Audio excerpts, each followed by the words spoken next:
અમદાવાદમાં થયેલા અકસ્માત પછી પ્લેન ક્રેશ આ શબ્દ સાંભળીને જ આપણા શરીરમાં કંપારી છૂટી જાય છે.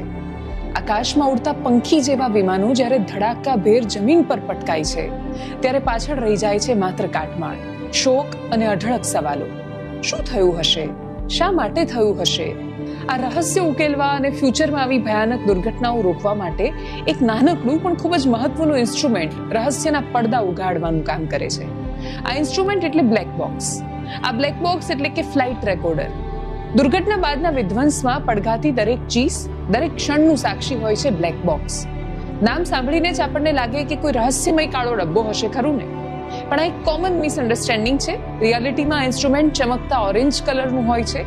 આ ચમકતો કલર એને ક્રેશ સાઇટ પર, ખાસ કરીને દરિયાની ઊંડાઈમાં કે પછી કાટમાળના ઢગલા વચ્ચે ઇઝીલી શોધી શકાય એના માટે હોય છે.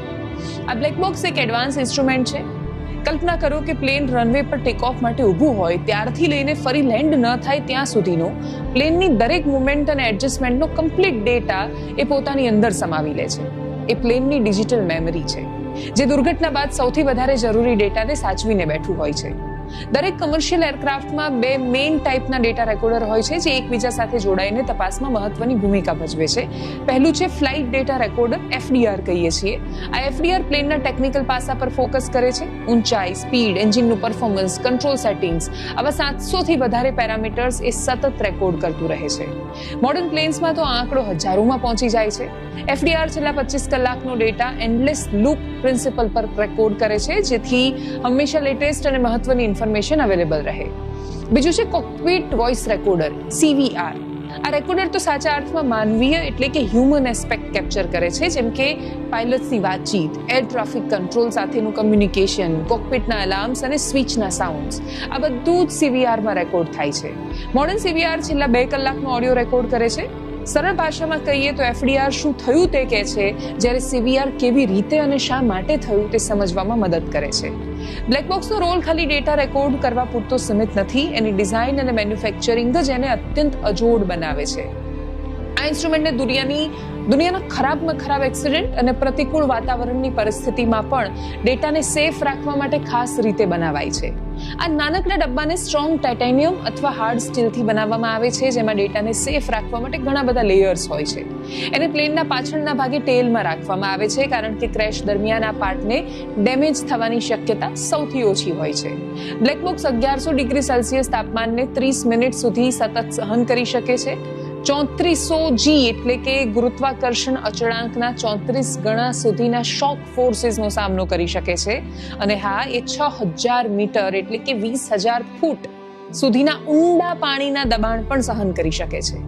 મોડર્ન બ્લેક બોક્સમાં તો તેનો ડેટા સોલિડ સ્ટેટ મેમરી ચિપ્સમાં સ્ટોર થાય છે, જે જૂના મોડલ્સ કરતાં વધારે ભરોસામંદ છે.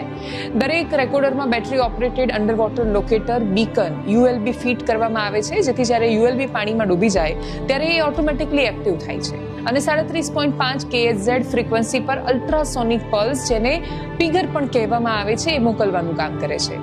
આ ULB ઓછામાં ઓછા 90 દિવસ સુધી સિગ્નલ મોકલી શકે છે, જેથી સર્ચ ટીમને કાટમાળ શોધવા માટે પૂરતો ટાઈમ મળી રહે.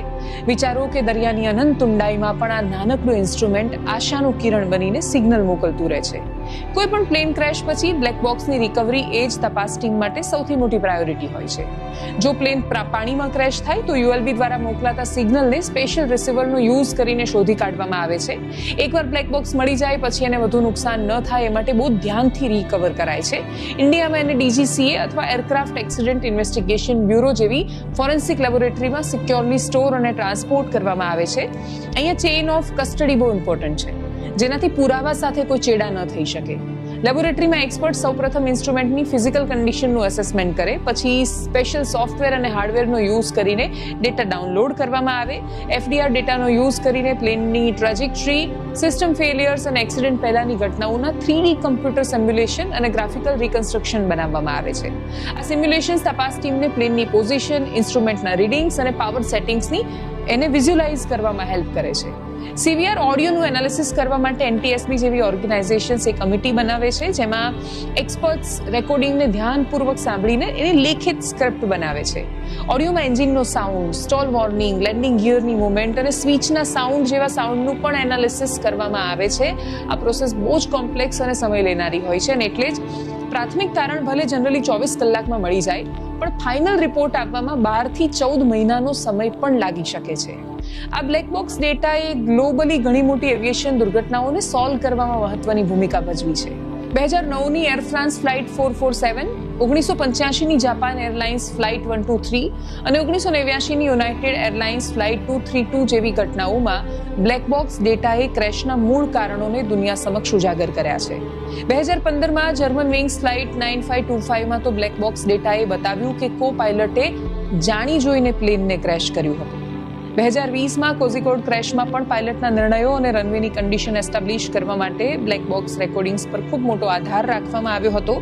બ્લેક બોક્સ ટેકનોલોજીમાં સતત નવી શોધો થઈ રહી છે. ફ્યુચરમાં રિયલ ટાઈમ ડેટા સ્ટ્રીમિંગ પર પણ કામ ચાલી રહ્યું છે, જેથી પ્લેનમાંથી સેટેલાઇટ દ્વારા ગ્રાઉન્ડ સ્ટેશન પર ફ્લાઇટનો ડેટા લાઈવ ટ્રાન્સમિટ થઈ શકશે, એટલે કે અકસ્માત થાય એ પહેલા જ એને રોકવા માટેના પ્રયત્નો વધારે સઘન બનાવી શકાય.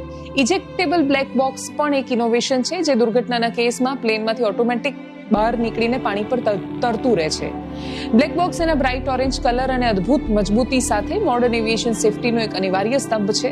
એફડીઆર અને સીવીઆરના કમ્બાઇન્ડ ડેટા દ્વારા એ દુર્ઘટનાઓના રહસ્યોને સોલ્વ કરવામાં, માનવીય અને મિકેનિકલ બંને ખામીઓને શોધવામાં મદદ કરે છે. આ ઇન્સ્ટ્રુમેન્ટ ખાલી દુર્ઘટના પછી જાણવા શીખવામાં જ નહીં, પણ ભવિષ્યમાં આવી દુર્ઘટનાઓ ન થાય એને રોકવા માટે પણ ખૂબ મહત્વનું છે. એટલે એવું કહી શકાય કે આ બ્લેક બોક્સ એ ખાલી એક રેકોર્ડિંગ ઇન્સ્ટ્રુમેન્ટ નથી, પણ એ એક એવી ટેકનોલોજી છે જે માનવજાતની દરેક ઉડાનને વધારે સુરક્ષિત અને ભરોસેમંદ બનાવી રહ્યું છે. વિજ્ઞાનની એવી શોધ જે ખરેખર માનવજાત માટે વરદાન છે. આપણે પ્રતીક્ષામાં છીએ કે અમદાવાદની દુર્ઘટના પછી જે બ્લેક બોક્સ રિકવર કરવામાં આવ્યું છે એમાંથી કઈ માહિતી મળે છે, અને આપણા મનમાં રહેલા એ બધા જ પ્રશ્નો, કેમ થયું, શું કામ થયું, કેવી રીતે થયું, આવું થઈ શકે, એ બધા પ્રશ્નોના જવાબ આપણને જો કશું આપી શકતું હોય તો એક નાનકડું શૂઝ બોક્સ જેવું ઇન્સ્ટ્રુમેન્ટ બ્લેક બોક્સ જ આપી શકશે. નમસ્કાર.